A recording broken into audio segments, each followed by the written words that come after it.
네, 안녕하세요. 목동임창병원 최경원입니다. 오늘부터 이제 썰저리라고 정형외과 질환과 거기에 관련된 수술들에 대한 내용을 의사들이 각자 자기가 맡았던 환자들에 대한 내용을 풀어가면서 정보를 전달해드리고 환자에 대한 얘기들을 해보는 시간을 갖도록 할게요. 그래서 오늘은 1편이고요. 첫 번째 내용은 일단 어깨에 대한 내용을 해볼 거예요.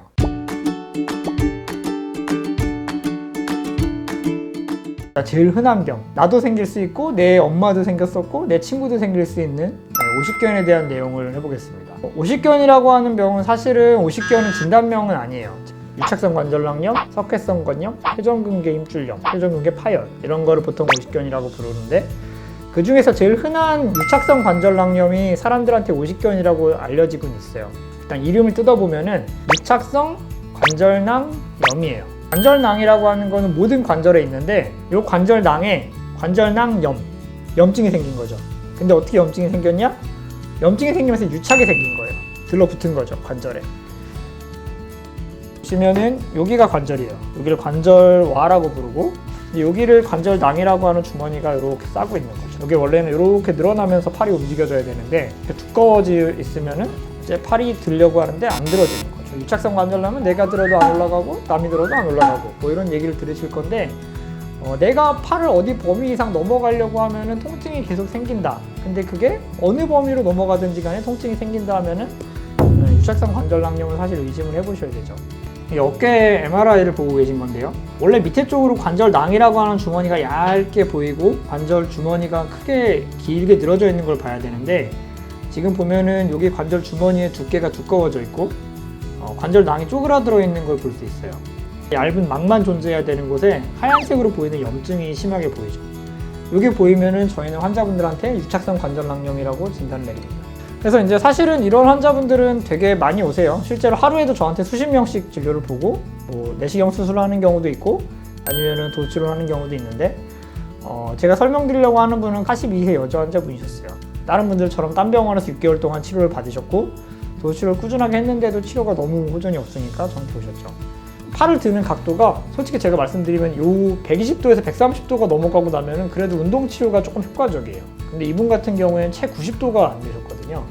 이러고 나면은 뒤쪽에 있는 견갑골이 같이 움직이기 때문에 팔 운동을 하려고 하면 몸통이 뒤로 같이 넘어가요. 이러면은 운동 치료가 사실 효과가 크게 없죠. 그러다 보니까 이분은 환자분한테 장점과 단점 설명을 드리고 내시경 시술로 진행을 했어요. 빨대같이 생긴 내시경 카메라를 관절 안으로 집어넣어서 쪼그라들어 있는 주머니를 살짝 터서 늘려줍니다. 네, 이게 관절 안쪽에 지금 처음 들어갔던 모양이고요. 지금 이 빨갛게 보이는 것들이 염증 조직들이에요. 보면은 관절의 전반적으로 회전근개부터 관절 안에 관절 와순 쪽까지 염증이 가득 차 있죠. 이것 때문에 환자가 계속 통증이 심했던 거고 관절도 쪼그라들어 있어서 사실은 이 관절 사이로 기구가 통과해야 되는데 지금 통과가 거의 힘들 정도까지 관절이 많이 쪼그라들어 있었어요. 그래서 들어가서 염증 조직은 제거를 하고 쪼그라들어 있던 관절 주머니를 관절낭을 이런 식으로 양쪽으로 가운데를 터서 이렇게 늘려줬어요. 터주면 자동으로 이게 확 벌어지거든요. 워낙 많이 쪼그라들어 있었기 때문에. 그래서 안쪽에 근육이 보이는 건데 결국은 이 위에 흉터 조직처럼 막이 덮여서 뭐 크게 문제가 되지는 않습니다. 그래서 실제로 내시경 시술은 한 10분에서 15분 정도 간단하게 진행을 했고 사진에서 보시는 것처럼 관절 안쪽에 염증이 굉장히 심하셨는데 염증 없애고 관절 주머니를 보시는 것처럼 늘려놨어요. 이러고 나서 환자분은 일주일 뒤에 제 외래로 오셨고 그때 오셨을 때 관절 각도는 전방 거상은 160도까지 올라가셨고 옆으로 돌리는 거나 뒤로 넘기는 것도 모두 편하게 좀 돌아가셨어요. 물론 한 10% 정도에 약간 덜 되시는 건 있었어요. 왜냐하면 굉장히 오랜 기간 동안 관절이 굳어 있으셨기 때문에 관절 주변에 있는 근육도 다 쪼그라들어 있어서 이제 그 부분에 대한 건 환자분한테 설명을 드리고 이제 관절 운동을 스트레칭을 꾸준하게 하셔서 회복할 수 있게 도와드렸어요. 지금은 저한테 수술하고 3개월째 다니시고 계신데 아직까지는 통증 없이 관절 범위는 거의 100% 회복이 되신 상태십니다. 오십견이라고 하는 거는 워낙 우리 주변에 흔하게 생기고 실제로 저도 생길 수 있고